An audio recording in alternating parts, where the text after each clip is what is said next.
기도드렸습니다. 아멘.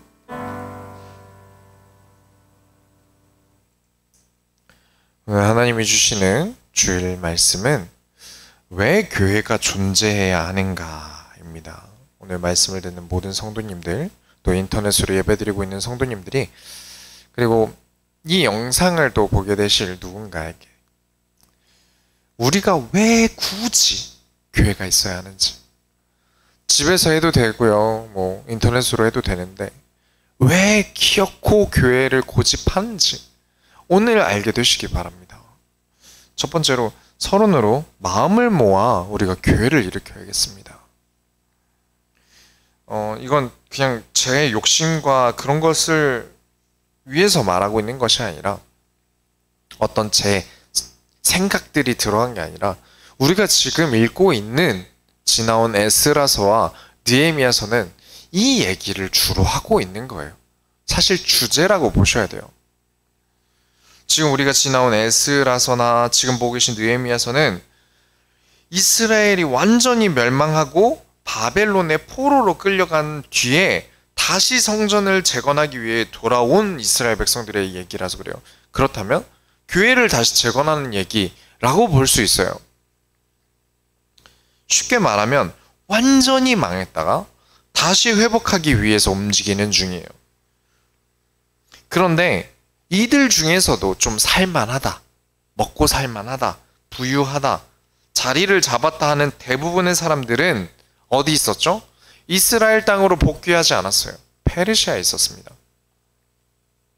다시금 희망을 찾는 사람, 그리고 언약의 땅을 소중하게 생각하는 사람, 그런 사람들이 이스라엘 땅으로 복귀를 했는데 그 숫자가 페르시아에 남았던 사람보다 한참 부족해요. 엄청 부족해요. 거의 안 돌아왔다고 봐도 무방할 정도예요. 그런데 포로에서 이스라엘 땅으로 넘어온 사람들 대부분은 어땠죠? 부유한 사람이 몇이나 있겠습니까? 가난한 사람들이 굉장히 많았어요. 자기 살기도 바빠요. 그래도 어떻게든 해보려고 했는데 다른 나라에서 정치적으로 막고 군사적으로 막아요. 그래서 성전 공사가 지연이 되는데 16년이나 걸려요. 사람들 입에서는 성전은 건축할 때가 아닌 것 같다, 꼭 성전을 지어야 하는 것도 아닌 것 같다, 이런 말들이 나와요. 정말 세상이 모두에게 포기하라고 말하는 것 같을 거예요. 아마 이렇게 말하는 것 같을 겁니다. 너 하지 마. 성전 짓지 마. 교회 살리지 마. 봐, 지금 포기하는 게 합리적이야. 봐, 너희가 포기해도 사람들은 다 이해할 거야. 그래도 나름 신앙생활이라는 걸 하는 사람들이지 않습니까? 그러면 어떤 게 스물스물 기어 올라오죠? 우리 소원교회에서는 이 말은 자주 하시면 안 됩니다. 아니, 거의 안 하셔야 합니다 라고 말하는 거 있죠. 하나님이 하실 거야. 이 말이 믿음의 말이 될 때는 정말 극도로 작습니다. 정말 적은 일이에요. 주로 하나님이 하실 거야가 어떻게 쓰여지냐면, 나는 못하겠고 누가 하겠지, 나는 부담스럽고 나는 힘들고 나는 복잡하고 머리 아파서 하기 싫으니까 하나님이 아셔, 하나님이 하실 거야. 그래서 제가 우리 교회에는 하나님이 하신다라는 말을 웬만하면 진짜 쓰지 말라는 이유가 여기 있습니다. 하나님이 원하시는 게 무엇인지 질문조차 하지 않고 딱 하나님의 말씀을 잘라버리기 좋은 말이 하나님이 하실 거야. 하나님이 자, 너에게 할 말이 있어 라고 하실 때 그 말 딱 끊으면서 하나님이 하실 거죠? 똑같습니다. 하나님은 어떻게 가르치십니까? 나아가라, 내가 시행하리라. 성전을 지어라, 내가 거기서 시작하겠다. 길을 예비하라, 내가 거기서 너희와 함께 하겠다. 언제나 하나님은 우리와 같은 일을 공유하셨어요. 혼자 하시지 않으셨어요. 함께 하시길 즐거워하셨습니다. 왜냐? 인간 행복이 어디서 옵니까? 정말 사랑하는 하나님께서 정말 사랑하신다는 그 인간 행복은 하나님과 인간이 함께 할 때 있습니다. 그래서 무조건 함께 하고 싶어 하세요.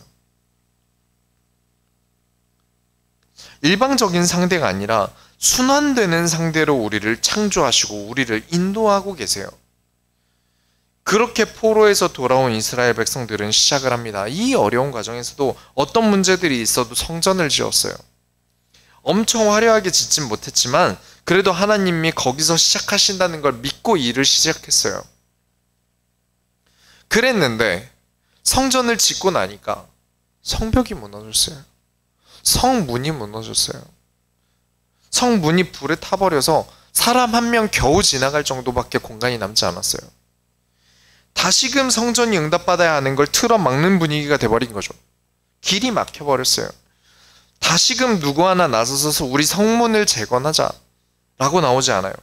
그때 느헤미야가 이스라엘로 자신이 페르시아에 가지고 있던 엄청난 권력들을 내려놓고 이스라엘 땅으로 돌아옵니다. 그리고 거기서 성벽 정도가 아니라 사람들에게 얘기합니다. 우리 성을 짓자. 성을 재건하자. 다시금 이 성전에 응답이 들어올 일을 시작하자. 성전은 있는데 이 성전에서 일이 돌아가지 않는 것은 우리가 성이 없어서 제대로 된 나라의 모습을 갖추지 못해서니까 성문, 성벽 정도가 아니라 이 성전을 지킬 만한 성을 짓자. 잠을 못 잔다? 잠 못 자는 건 문제 아니다. 지금 뭐가 더 중요하냐. 당장 힘들다고 응답 앞에서 계산하고 멈추지 말자. 그게 우리가 지난번에 읽었던 느헤미야서예요. 그렇게 해서 성벽까지 완성이 된 겁니다. 진행하셔야 됩니다. 내가 한 걸음 더 나아가야 돼요. 그렇지 않고 응답 이전에 머릿속에서 계산만 돌리다간 아무 응답도 못 받았을 거예요. 그리고 오늘 왜 그토록 성전을 재건해야 했는지, 왜 성까지 지었어야 했는지, 하나님 앞에 설 수 있는 분위기를 만들기 위해서 왜 그렇게 고생해서 성벽을 재건했는지 오늘 이야기하도록 하겠습니다. 본론으로 들어갑니다. 교회에서 예배를 드린다는 게 여러분 어떤 의미십니까? 예배를 드린다. 정리하고 계신 분 계십니까? 교회에서 예배 드리는 건 이런 거야. 8장 1절을 한번 보세요. 8장 1절에 보면 이제 성벽까지 세우고 난 다음에 온 백성들을 다 모았어요. 그리고 여러분이 잘 알고 계시는 에스라라는 학자를 부릅니다. 그리고 에스라가 율법책을 낭독해요. 율법책이 무엇이죠? 율법을 말하는 책 아닙니다. 모세오경을 율법책이라고 번역한 거예요. 그리고 에스라가 성경을 핍니다. 그때 모든 백성들이 아멘 아멘 하고 응답해요. 우리가 예배 시간에 처음에 일어나는 이유죠. 일단 율법책을 다 읽습니다. 그런데 언제부터 언제까지 읽느냐? 3절을 보면 새벽부터 정오까지라고 되어 있어요. 시간으로 따지면 6시간 정도 됩니다.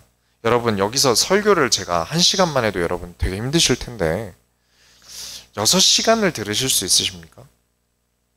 그런데 3절 뒤에 보시면 백성들이 귀를 기울여 들었답니다. 그런데 메시지를 듣고 다 깨달을 수 있습니까? 하물며 성경을 그냥 읽은 거예요. 우리 예배에서 성경 봉독하는 시간이 이 시간이에요. 성경 봉독을 6시간이나 했으니까 길게 했죠. 그리고 이제 그 성경을 다 읽고 난 뒤부터 에스라 목사님의 성경 공부가 시작이 돼요. 우리 시간으로 말하면 지금 제가 하고 있는 설교 시간이 되겠죠. 그런데 온 백성을 다 모아두면 너무 많지 않습니까? 그때 뭐 마이크가 있는 것도 아니고요.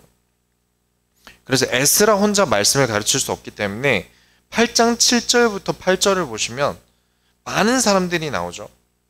그 많은 사람들이 백성이 제자리에 서 있는 동안 그들에게 율법을 깨닫게 합니다. 교사가 된 거예요. 이 중에 모든 사람들이 레위지파 사람들이 아닙니다. 하나님의 율법책을 낭독하고 그 뜻을 해석하여 백성에게 그 낭독하는 것을 다 깨닫게 하니, 듣게 하니가 아닙니다. 깨닫게 하니. 그렇습니다. 말씀을 가르칠 수 있는 사람들이 다 함께 백성들을 가르칩니다. 잊으시면 안 됩니다. 교회는 조별과제예요. 하나님 교수님께서 우리에게 내주시는 과제는 절대 어렵지 않습니다. 어렵지 않아요. 그런데 교회가 어려운 이유는 이게 문제가 조별과제라서 그래요. 목사인 저 혼자 잘하면 될 일이 아닙니다. 우리 모두가 함께 해야 될 일이라서 힘든 거예요. 다른 교수님들은, 다른 선생님들은 이렇게 제일 이렇게 조장 이름만 써놓고 그 뒤에 사람들 이름 그냥 써놓고 내면 속을지 몰라도 하나님은 안 속으세요. 야, 이거 너 혼자 했잖아. 이러실 거예요. 그래서 우리는 늘 함께 가야 됩니다. 교회와 나의 업이 함께 성장해야 돼요. 먼저 믿음으로 시작한 분들이 아직 성장하고 있는 어린 친구들을 챙기고 가르쳐야 합니다. 내 일이 아닌데요? 아닙니다. 그렇게 생각하는 순간 나는 성경과 멀어진 거예요. 그건 성경적이지 않으니까요. 그렇게 에스라와 지도자들이 나뉘어져서 백성들에게 성경을 읽어주고 그 성경이 무슨 뜻을 가지고 있는지 풀어서 해석을 해줍니다. 8장 9절에 보면 이 말을 들은 백성들이 율법의 말씀을 듣고 다 우는지라. 왜 우는 걸까요? 왜 우는 걸까요? 사람이 모르고 당한 일을 들으면 어떻게 됩니까?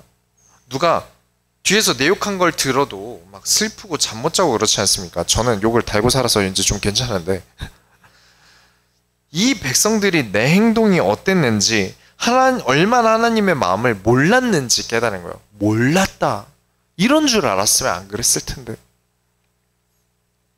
왜 이 백성들이 포로로 끌려갔습니까? 다른 성경 역사 다 안 봐도요. 모세 오경만 봐도 하나님은 언제나 말씀 그대로 하셨어요. 율법과 규례를 지켜 행하라. 그리하면 너희는 나의 백성이 되고 나는 너희 하나님이 되겠다. 했는데 사람들은 율법과 규례를 지켜 행하려 하기보다 하나님이 하실 거야. 하나님이 하시겠지. 문제 삼는 거, 내가 행동하는 거 불신앙이야. 하나님의 일을 하는 하나님의 백성이 아니라 하나님은 일하시고 재롱 부리시고 그걸 구경하는 방관자가 되었다는 거예요. 그걸 깨달은 겁니다. 왜 나라가 망했는지를 깨달은 거예요. 그래서 백성들이 10절을 보면 근심했다고 나옵니다. 우리가 모르고 너무 큰 실수들을, 너무 큰 죄를 지어왔다는 거예요. 우리가 그 조상들과 다를 바가 없었다. 하나님이 하라고 했던 거 안 한 게 너무 많다.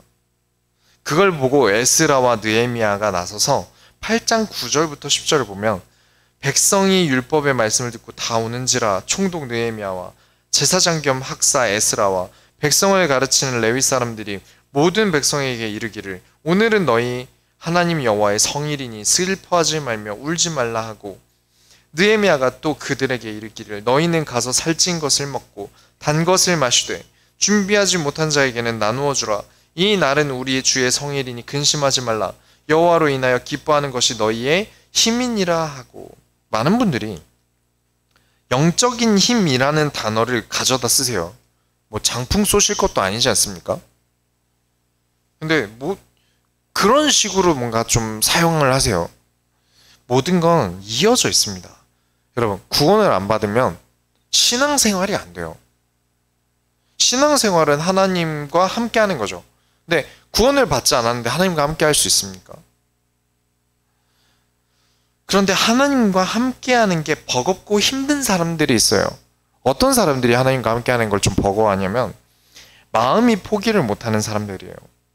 하나님이 하라는 거 하기 싫고 내 마음대로 하고 싶고 교회는 귀찮고 말씀도 뭘 깨닫냐 그냥 알아듣겠는 얘기나 해라. 성경에 뭐가 어쩌고저쩌고 난 모르겠다 머리 아프다. 그런 분들은 하나님과 동행하는 게 눈에 보이면 얼마나 부담스럽겠습니까? 하나님 술 먹어야 되는데 여기 좀 안 계시면 안 돼요. 하나님 좀 이렇게 욕도 좀 하고 싶은데 안 계시면 안 될까요? 밥도 안 먹고 잠도 안 자고 게임 안 하고 싶은데 엄마 아빠가 바로 뒤에 있는 초등학생이 이런 마음이랑 비슷할 거예요. 그런데 하나님이 원하시는 삶을 살고 있는 사람 입장에서는 하나님이 함께 하신다는 걸 느낄 때 기쁠 거예요. 누군가에게 인정받는 게 진짜 큰 에너지가 되지 않습니까? 그건 누구나 그래요. 그래서 관종들이 생기는 거죠. 하나님이 나를 아시고 내가 하나님의 일을 하고 하나님이 나를 사랑하시는 것을 순간순간 여러 일들에 의해서 알게 되고 그게 우리에게 힘이 됩니다.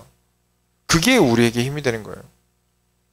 뭔가 기도를 빡세게 하면 영적인 힘이 생긴다? 글쎄요, 저는 잘 모르겠습니다. 정말 기도 많이 하는데 거기서 힘이 생긴다? 그건 좀 다른 얘기인 것 같아요. 교회는 예배를 드려야 하기 때문에 존재합니다. 그리고 이 예배가 없으면 우리는 한 주간 살아갈 길이 없어요. 힘이 없어요. 힘 없이 일주일을 사는 거예요. 그냥 예배 드린다고 힘이 생기는 게 아닙니다. 말씀을 깨닫고 그 깨달음을 가지고 성도들과 나누고 같이 식사도 하고 그러면서 한 주간 살아가는 힘을 얻는 게 교회예요. 그리고 여러분이 오늘 읽으신 본문이고요. 본론 두 번째로 그들이 그 들려준 말을 밝히 알미라. 12절에 모든 백성이 곧 가서 먹고 마시며 나누어 주고 크게 즐거워하니 이는 그들이 그 들려준 말을 밝히 알미라. 들려준 말이 뭡니까? 우리식으로 말하면 목사님이 설교를 하신 거죠. 그 말을 말해요. 그리고 그걸 알아들은 사람들이 즐거운 겁니다.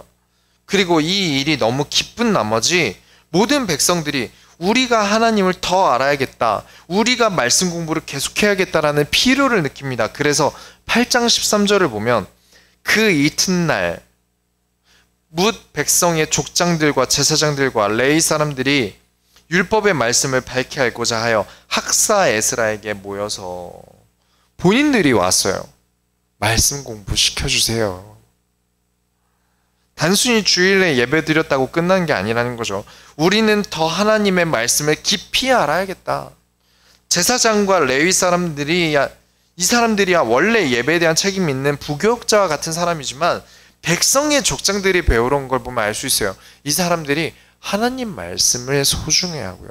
우리가 알아야겠다라는 필요를 느꼈어요. 왜냐? 가르쳐도 해야 되니까요. 이 백성들을 깨우고 지도해야 되는 책임이 있다는 걸 알고 있으니까요. 그래서 우리 20살 이상 성도님들은 그 필요를 반드시 아셔야 됩니다. 내가 무엇을 해야 되는지 아셔야 돼요. 그래서 에스라와 성경 공부를 하는데 14절에 보면 율법에 기록된 바를 본즉 여호와께서 모세를 통하여 명령하시기를 이스라엘 자손은 일곱째 달 절기에 초막에서 거할지니라 하였고, 이 말씀을 본 사람들이 성경 공부를 하다 보니까 초막을 지어야겠다. 그래서 온 땅에 초막을 지어요. 쉽게 말하면 이 초막은 텐트 같은 거예요. 이게 어떤 개념인지 알려드릴게요. 초막절이라는 이스라엘 절기가 있습니다. 이거는 모세 오경 때 나온 거예요. 그게 어떤 거냐면 지금 우리가 하고 있는 추수감사절과 같은 개념입니다. 근데 좀 다른 게 있다면 당시 초막절은 온 백성들이 이 초막절이라는 절기에는 온 백성들이 집에서 살지 않아요. 초막절을 일주일 동안 진행하면서 온 백성이 자기 지역에 있는 초막에 그룹 단위로 모여서 막 김씨 집안 사람들, 이씨 집안 사람들, 박씨 집안 사람들 다 한 텐트에 모여서 일주일 동안 생활을 합니다. 그러면서 무엇을 할까요? 안부도 묻고요. 같이 맛있는 것도 먹어요. 그래서 미국의 추수감사절 때는 이웃들을 불러서 칠면조를 먹죠. 그게 드라마나 영화에 가끔 나오는 이유가 그런 거예요. 그리고는 무엇을 하냐? 같이 하나님의 구원에 대해 이야기를 깊게 나눌 시간을 꼭 갖습니다. 그래서 유대인은 초막절을 큰 구원의 날로 정해놓고 있어요. 평소에는 전혀 생각을 하지 않고 살았다 하더라도 그날만큼은 모여서 그래, 우리가 받은 구원이 참 감사하다. 어떻게 구원을 받게 되었고 성경에 뭐라고 나와 있지? 메시아께서 오실 것이다. 우리는 메시아를 기다리는 것이다. 그리스도에 대한 것도 복기를 해요. 그게 초막절입니다. 그냥 맛있는 거 먹는 날을 추수감사절로 알고 계시면 안 돼요. 교회라는 공동체에 모이고 성경을 읽고 목회자가 말씀을 해석하여 깨닫게 하고 성도들은 그 깨달은 바를 두고 회개하기도 하고 기뻐하기도 하면서 말씀을 깊이 간직하고 이를 성도들과 나누면서 영혼이 풍성해지기 위해 반드시 하나님이 세우라고 하신 곳이 교회입니다. 그냥 말씀 들으러 가는 곳이 아니에요. 성도들과의 교제까지가 교회의 의미입니다. 교회 안에 이 모든 순서들이 다 지금 여러분이 보고 계신 느헤미야 8장에 기초하고 있어요. 그렇게 하니까 교회 공동체는 기쁨의 공동체가 됩니다. 그냥 나에게 이득이 되는 장소, 내가 필요한 걸 채울 만한 시스템이 잘 되어 있는 곳 아니면 메시지가 좋은 곳으로 교회의 모든 걸 판단하면 안 돼요. 지금 이 내용 중에 하나라도 없다면 한 주간 살아갈 힘이 안 됩니다. 교회 가도 내가 힘이 안 돼. 교회 그냥 가는 거지. 저주 안 받고 하나님한테 벌 안 받으러 가는 거지. 그분들은 하나님이 나에게 주시는 힘을 얻을 수가 없어요. 이유가 여기 있습니다. 지금 느헤미야의 8장에 나오는 예배 순서가 어떻게 되죠? 성경을 읽고 그 성경을 풀어 해석하여 깨닫게 하고 깨달은 것을 가지고 하나님 앞에 나를 드리고, 그렇죠? 나를 드렸기 때문에 회개를 하거나 기뻐하거나 할 수 있는 거예요. 그리고 성도들이 다 함께 모여 말씀을 나누고 구원을 나누면서 교제를 합니다. 성경을 읽을 때 아멘 할 만큼의 마음이 없다? 올라가서 성경을 해석하기보다 내 얘기와 내 자랑 하기 바쁜 목회자가 있다? 그 말씀을 듣고 깨달으려고 하지 않는다? 예배 시간에 나를 드리지 못한다? 성도들과 말씀을 나누고 구원을 나누지 못한다? 단 하나라도 놓치면요? 단 하나라도 놓치면 그 예배는 실패합니다. 그래서 예배는 전쟁과도 같아요. 목숨을 다하여 드리는 게 예배인 겁니다. 왜냐? 지금 이 한 시간이 일주일을 좌우하기 때문에 그래요. 여기서 힘을 얻지 못하면 일주일이 무너지기 때문에 그렇습니다. 그래서 옛날에 이제 교회들은 엄청 심하게 돼 있어요. 뭔가 졸고 있는 성도가 있으면 강단에서 목사님이 김 집사님 졸지 마세요. 일어나서 예배 드리세요. 라고 막 몇백 명, 몇천 명 있는데 그렇게 말하고 그러셨어요. 막 박 집사님 핸드폰 끄세요. 막 대놓고 막 사람들 많은 데서 면박을 주고 그랬어요. 근데 그때가 그렇게 지금 같으면 절대 그렇게 목회하면 안 되죠. 상황이 달라요. 근데 그렇게 신앙생활 하셨던 성도분들이 나이가 들어서 할아버지가 될 때까지도 신앙생활 이어가세요. 도무지 말씀 앞에 서지 못한다면 그렇게 해서라도 가르쳐야죠. 물론 저는 그렇게 안 할 겁니다. 그래서 부탁을 드리는 거예요. 전날 좀 일찍 주무시고 핸드폰 좀 꺼두시고 오늘 적고 다시는 안 본다 해도 내가 다른 생각하지 않도록 필기구 가져와서 좀 적으시고 꼭 부탁드리겠습니다. 그렇게 안 하면 우리의 일주일이 무너져요. 일주일이 무너진 만큼 우리의 미래도 무너집니다. 일주일이, 우리의 미래가 오늘 결정돼요. 신앙의 미래가 없다? 교회의 미래도 없는 겁니다. 이 사실을 아는 자들이 이제 성경을 보니까 또 깨달은 자들이 나오기 시작해요. 내가 말씀에 집중하지 못하고 하나님의 언약에 대해 불순종이 얼마나 손해인지 아는 사람들이 나오기 시작해요. 이 사람들이 자발적으로 무슨 행동을 하느냐? 세 번째로, 본론 세 번째로 주변 정리를 하기 시작합니다. 9장을 한번 보세요. 9장 1절부터 2절을 보면 그달 스무나흘 날에 이스라엘 자손이 다 모여 금식하며 굵은 배 옷을 입고 티끌을 무릅쓰며 모든 이방 사람들과 절규하고 서서 자기 죄와 조상들의 허물을 자복하고 정리하고 있어요. 스스로 나와서 에스라가 시킨 것도 아닙니다. 느헤미야가 하자고 한 것도 아니에요. 말씀을 계속 깨닫다 보니까, 공부하다 보니까 이들이 필요를 느낀 겁니다. 아, 주변을 정리해야겠다. 절대 여러분 지금 몇 주째 계속 이 얘기를 드리고 있는데 제 의도가 아니에요. 성경을 순서대로 가다 보니까 이 얘기는 계속 할 수밖에 없어요. 하필이면 그것도 연말에 12월에 저는 이게 진짜 정말 감사한 일이에요. 에스라서와 느헤미야서가 같은 시대에 나온 성경이라고 말씀을 드렸죠. 그만큼 분위기를 잡는다는 건 주변을 정리하는 거예요. 또 한 번 설명을 드리지만 제가 지난주에 이제 부천대의 두루미 상회라는 카페 얘기를 드렸었죠. 이번 주에 사모님이랑 같이 성경 공부하는 분이랑 가봤어요.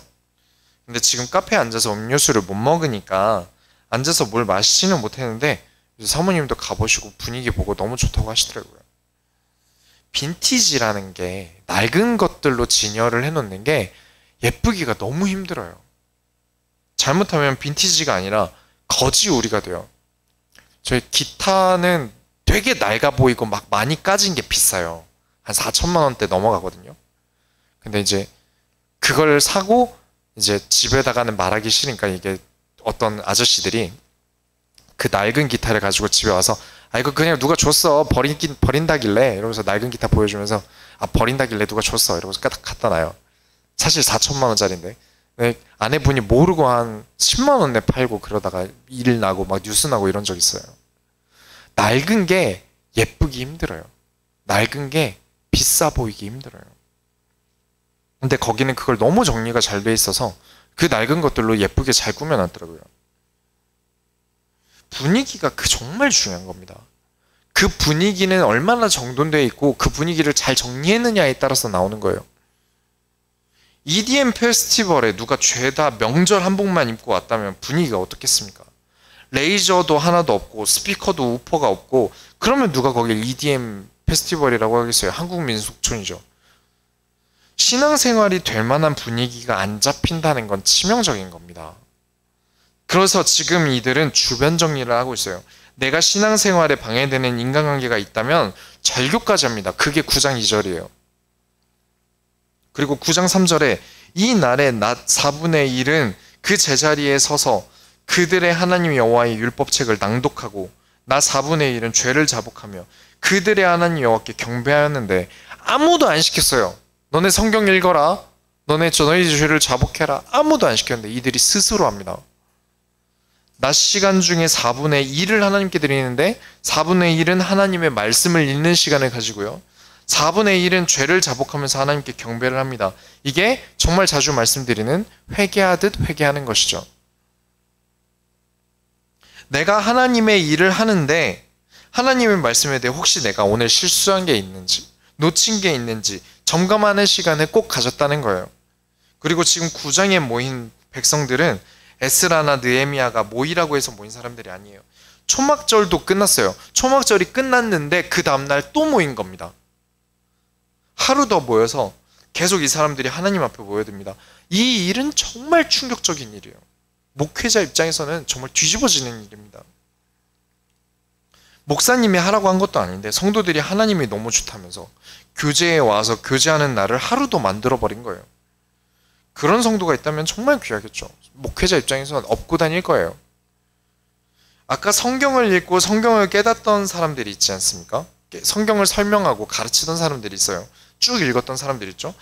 이 사람들에게도 너무 큰 충격이었나 봐요. 그래서 갑자기 이 사람들이 무슨 행동을 하냐면 9장 4절부터 5절에 지금 레위 사람 예수와 바니, 간마엘과 스바냐와 분니와 세레바와 바니와 그나니는 단에 올라가서 큰 소리로 그들의 하나님 여호와께 부르짖고 또 레위 사람 예수와 간마엘과 바니와 하삼나와 세레바와 호디야와 스바냐와 브디아야가 이르기를 너희 무리는 마땅히 일어나 영원부터 영원히까지 계신 너희 하나님 여호와를 송축할지어다. 주여 주의 영화로운 이름을 송축하올 것은 주의 이름이 존귀하여 모든 송축이나 찬양에서 뛰어남이니이다. 그렇죠? 너무 충격적이었나 봐요. 단 위에 뛰어 올라가서 하나님을 막 경배합니다.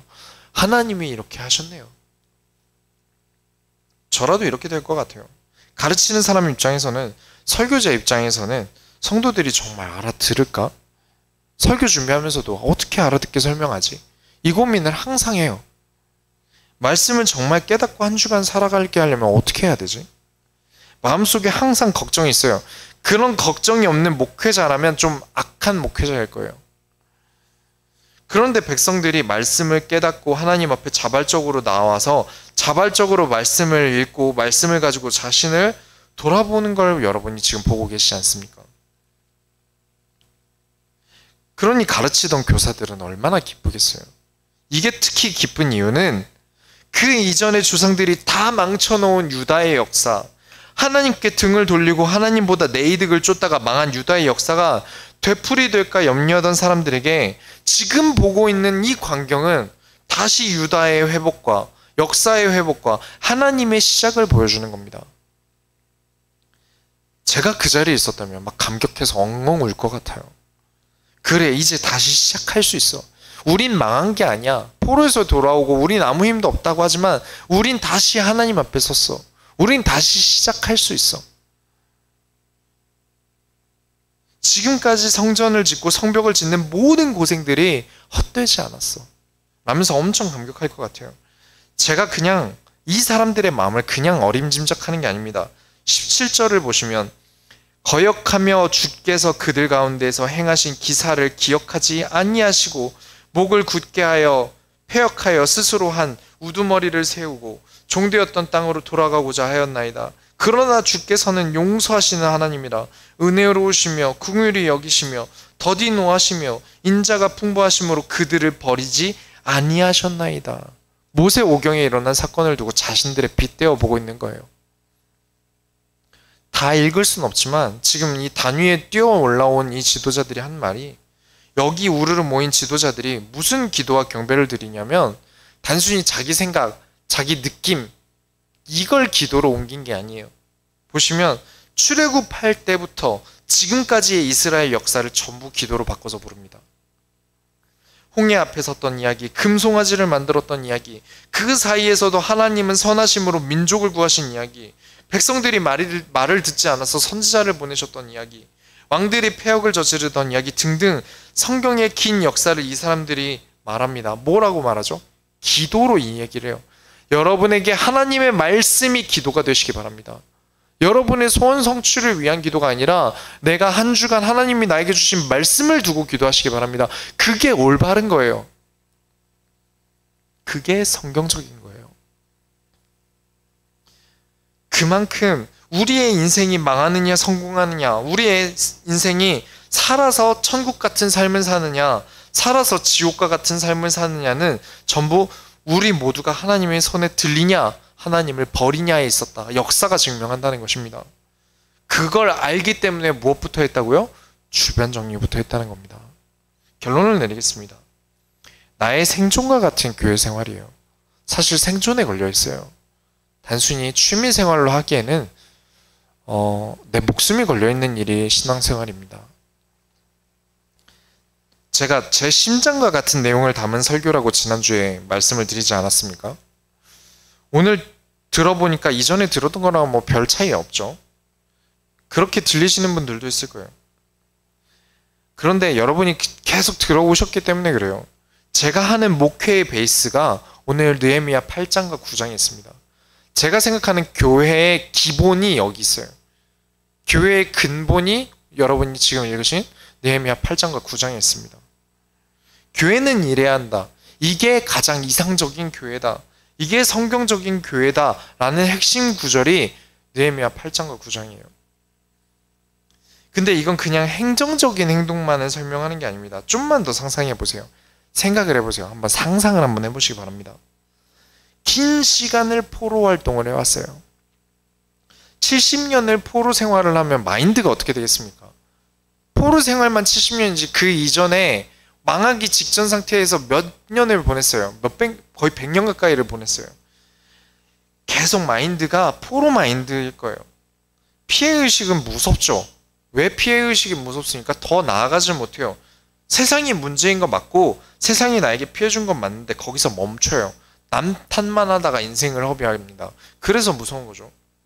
그 포로에 있던 사람들이 정말 힘들게 싸워가면서 그 마인드를 겨우겨우 이겨내가면서 그 피해의식들 다 이겨내가면서 왕에게 편지도 보내고 다른 나라의 위협도 받고 정치적으로 계속 공격을 당하면서도 성전을 지었어요. 그랬는데도 도무지 이 사람들은 힘이 안 나는 거예요. 나라가 힘이 없어요. 생명이 살아 숨쉰다는 느낌을 주지 않아요. 그러다 다른 주변 국가들이 왕따를 시키다 못해 나라의 문까지 불태워버렸어요. 능욕을 당한 거죠. 수치를 당했어요. 그럼 또 얼마나 자존감이 내려갈까요? 국가에 대한 자존감이 떨어질 거예요. 애국심도 떨어질 거고요. 아니 성전을 쌓으면 하나님이 도우신다고 했는데 하나님이 여기서 역사하신다고 하셨는데 이게 뭐야? 역시 성전 쌓는다고 시간 낭비하지 말걸. 그런 생각이 들어도 느헤미야가 와서 사람들을 일으켜서 성벽과 성문을 재건하는데 이제는 또 막 주변국에서 군사들을 끌고 오고 내부에선 힘들어서 못하겠다고 따지고 성벽을 쌓던 사람들은 잠 못 자고 밤에 전쟁 준비를 하고 있고 그런 상황에서 기어코 성벽 공사까지 끝냈어요. 그래도 행복하지 않은 거예요. 이제 뭐가 좀 되나 싶은데 달라진 게 없어요. 그런데 그 고생을 다 끝내고 난 다음에 모여서 하나님의 말씀이 선포되어지는데 그제서야 눈물이 나는 거죠. 그제서야 감사가 시작되는 거고요. 그제서야 기쁨이 힘이 되는 겁니다. 하나님이 막 기적을 일으키시고 뭔가 막 하시는 것보다 되려 하나님이 우리에게 주신 이 말씀이 우리에게 진짜 기쁨이 된다는 사실을 잊지 마시기 바랍니다.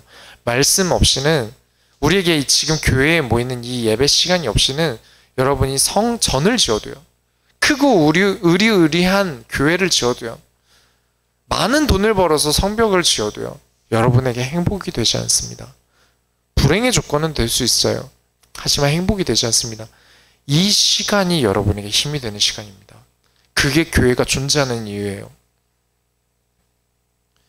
저는 이 사실을 알았다는 것에 굉장히 감사했어요.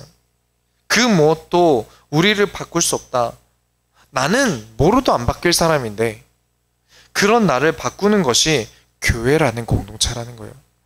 세상에는 아무리 세상에서 사회생활을 해도 나는 바뀌지 않아요. 그러나 그 많은 활동이 있어도 바뀌지 않던 나를 지금 이 8장 9장의 이스라엘의 모든 분위기가 바뀌지 않습니까? 그만큼 교회가 여러분에게 가치 있게 다가가시기 바랍니다. 그래서 교회는 없으면 안 된다는 거예요.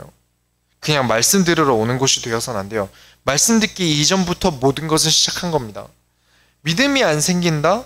조건이 갖춰지지 않은 거예요. 본인은 아무것도 하지 않으면서 하나님의 은혜를 안 주시는데 내가 어떻게 받냐? 내가 어떻게 변화되냐라고 생각을 해요. 그렇지 않습니다. 그거 성경적인 거 아니에요. 하나님은 단 한순간이라도 우리에게 은혜를 안 주신 적 없으세요. 우리에게 그리스도를 주시지 않으셨습니까? 우리 안에 하나님이 항상 함께 하셨어요. 이게 은혜가 아니면 뭡니까? 다 주셨는데요. 그 은혜에 비해서 내가 아무것도 갖춰진 게 없는 겁니다. 그래서 은혜를 못 받는 거예요. 우리 안에 하나님이 항상 함께 하시지 않으십니까? 이게 은혜가 아니면 무엇입니까? 주변 정리가 안 돼 있고 교회에 마음이 없고 와서 다른 짓 하고 성도들끼리 말씀을 나누지 못하면 아무것도 될 수가 없어요. 그래서 지금까지 많은 것들을 진행해 온 겁니다. 2년 동안. 20살 이상부터는 다 존댓말 쓰자. 왜냐? 이런 어리다고 하더라도 내가 하나님께 받은, 내가 받은 은혜를 성도들과 나누지 못하면 그 교회는 그 성도의 교회가 되지 못하고 올바른 교회가 될 수 없다. 아무리 어리다 하더라도, 유치원생이라 하더라도 내가 받은 은혜를 나눌 수 있는 곳이 교회여야 됩니다. 일방적으로 누군가의 말만 들어야 되는 교회가 아니에요. 그리고 분위기를 잡기 위해서 늘 신경 쓰셔야 된다고 말씀드린 이유도, 왜냐? 하나님께 집중하고 말씀에 몰입하지 않으면 한 주간 살아갈 길이 없고 힘이 없어요. 안 되더라도 성도들끼리 교제를 많이 하라고 교회를 시작할 때부터 말씀을 드렸습니다. 그것마저 안 된다면 목회자랑 날마다 최대한 많이 소통하셔야 된다고 했죠.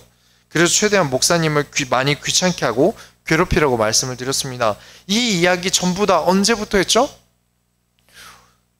2019년 3월에 개척하기 이전에 모인 2개월 동안 개척 준비 예배를 드릴 때 상동에 있는 스터디 카페에서부터 저 작은 방 포럼실에서까지 했던 내용들입니다.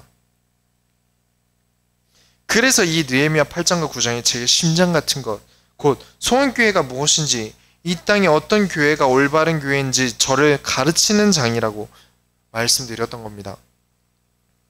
잊으시면 안 됩니다. 계속해서 남은 12월 동안 주변 정리 계속 하셔야 돼요. 올해가 끝날 때까지 아마 주변 정리라는 말은 계속 나올 겁니다. 다음 느헤미야장도 그런 얘기거든요. 그리고 말씀에 집중하며 여러분들 서로 같이 우리의 성도들을 돌보세요.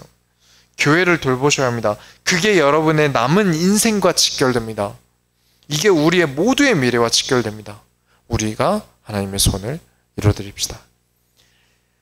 하나님 감사합니다. 진짜 교회가 무엇인지 오늘 배웠습니다. 우리가 알고 있었지만 무슨 근거로 이게 올바른 교회였는지 오늘 우리가 알았습니다. 하나님, 하나부터 열까지 하나님이 원하신 모든 것들을 놓치지 않도록 내가 마음과 성을 다하여 내 목숨을 다하여 지금 우리가 하나님께 드리는 이 예배의 가치를 알게 하여 주옵소서. 살아계신 예수 그리스도의 이름으로 기도드렸습니다.